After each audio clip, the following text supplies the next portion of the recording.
Greetings to you in the name of our Lord and our Heavenly Father Jesus Christ. మన ప్రభువును మన పరలోకపు తండ్రి అయిన యేసుక్రీస్తు నామములో మీ అందరికి శుభాలు తెలియజేసుకుంటున్నాను. దేవుడు అనుదినము మనకి ఆయన చూపెడుతున్న కృపను బట్టి ఆయన నామానికి స్తుతులు స్తోత్రాలు కలుగునుగాక. అనుదినము మనల్ని సజీవ లెక్కల్లో ఉంచి ఆయన కాపాడుతున్నందుకు ఆయన నామానికి స్తుతులు స్తోత్రాలు కలుగునుగాక. స్తుతులు చెల్లిద్దామా, స్తోత్రాలు చెల్లిద్దామా? ఆయన మన స్తుతులు ఆలకించే దేవుడు, మన స్తోత్రాలు వినే దేవుడు. దేవుడు ఈరోజు మన కోసం ఏర్పాటు చేసిన దేవుని వాక్యమేమనగా 1 తెస్సలోనిక 5వ అధ్యాయము 16 నుంచి 18 వచనాలు చూసుకున్నట్లయితే, ఎల్లప్పుడూ సంతోషముగా ఉండి ఎడతెగక ప్రార్థన చేయడి, ప్రతి విషయమునందును కృతజ్ఞతాస్తుతులు చెల్లించుడి. దేవుడు ఇక్కడ అంటున్నాడు ఎల్లప్పుడూ సంతోషంగా ఉండమని. ఏ బాధలోనైనా, ఏ కష్టంలోనైనా, ఏ ఇబ్బందిలోనైనా ఎల్లప్పుడూ మనము సంతోషంగా ఉండాలని దేవుడు అంటున్నాడు. ఎడతెగక ప్రార్థన చేయమని అంటున్నాడు.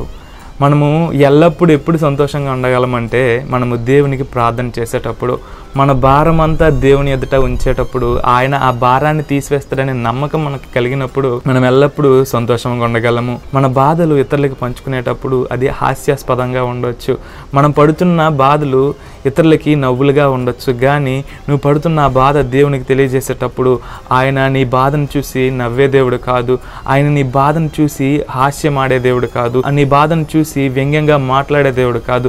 నీ ప్రతి బాధను అర్థం చేసుకుంటాడు దేవుడు. నీ ప్రతి బాధను అర్థం చేసుకుంటాడు కాబట్టి నీ ప్రతి బాధను దేవుడు తీరుస్తాడు. కాబట్టి దేవుడు అంటున్నాడు ఎల్లప్పుడూ ఆనందంగా ఉండమంటున్నాడు, ఎల్లప్పుడూ సంతోషంగా ఉండమంటున్నాడు.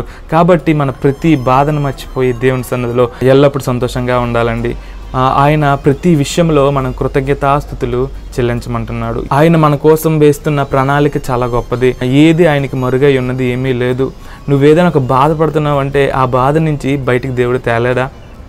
ఒక బాధ పెట్టిన దేవుడు బయటికి తేలేడా? నీ బాధల్లో, నీ ఇబ్బందుల్లో, నీ ఇరుకుల్లో, నీ నిందల్లో దేవుడు ఉన్నాడని నమ్మకం నీకుండేటప్పుడు నువ్వెల్లప్పుడూ సంతోషంగా ఉండగలవు. నువ్వెల్లప్పుడూ దేవునికి చెప్పగలవు, దేవునితో నువ్వు మాట్లాడగలవు, నువ్వెల్లప్పుడూ దేవునికి కృతజ్ఞతాస్తుతులు చెల్లించగలవు. దేవుడిచ్చిన ఈ యొక్క ఆధిక్యతను బట్టి, దేవుడు చూపెడుతున్న ప్రేమను బట్టి, దేవుడు చూపెడుతున్న కృపను బట్టి ఆయనకు స్తుతులు చెల్లించాలనే దేవుని యొక్క ప్రణాళిక, దేవుని యొక్క చిత్తము. ఈనాడు దేవుని చిత్తాన్ని మర్చిపోతున్నాం. దేవుడు మనల్ని ఎందుకు ఉంచాడో మనం మర్చిపోతున్నాం. దేవుని కృతజ్ఞతాస్తుతులు చెల్లించడం మర్చిపోతున్నాం. ఆయనకు కృతజ్ఞతాస్తుతులు చెల్లించడమే దేవుని యొక్క చిత్తమై ఉన్నది, ఆయన యొక్క ప్రణాళిక అయి ఉన్నది. ఆయన ప్రణాళిక బట్టి మనం నడవాలి. ఆయనకి స్తుతులు చెల్లించడానికి దేవుడు ఏర్పాటు చేసుకున్నాడు. పరలోకమందు దేవదూతలకి ఇచ్చిన మహాకృప ఈ భూలోకంలో నీకు నాకు ఇచ్చాడు. ఏంటంటే ఆయనకి కృతజ్ఞతాస్తుతులు చెల్లించాలి. కాబట్టి ఈ వాక్యము నా జీవితంలో ఫలించాలని ఒక చిన్న ప్రార్థన చేసుకుందామండి. పరిశుద్ధుడా, ప్రేమ కలిగిన దేవ, దయ కలిగిన తండ్రి, నీకే వేలాది వందనాలు, నీకే కోట్ల కొలది స్తోత్రాలు. ఇదిగో ఈ దినము దేవా తండ్రి, నీ కృతజ్ఞతాస్తుతులు చెల్లించడం మా నేర్పించండి అయ్యా. నీలో సంతోషంగా ఉండడం మా నేర్పించండి. నీలో ఎడతెగక ప్రార్థన చేసి మా కష్టంలో, మా దుఃఖంలో, మా ప్రతి బాధని పాదాల చెంతకు అయ్యా చేర్చడం మాకు నేర్పించండి. ఇదిగో మేమేమి ఆలోచన చేసినా అయ్యా, మా ఆలోచన ప్రకారం మేమేది అయ్యా చేసినది సఫలము కాదయ్యా, కానీ నువ్వు దేవా తండ్రి నీ ఆలోచన ప్రకారం మా జీవితంలో చేసినప్పుడు అయ్యా ప్రతిదీ సఫలమవుతుందని మేము నమ్ముతున్నాం, విశ్వసిస్తున్నాం దేవా.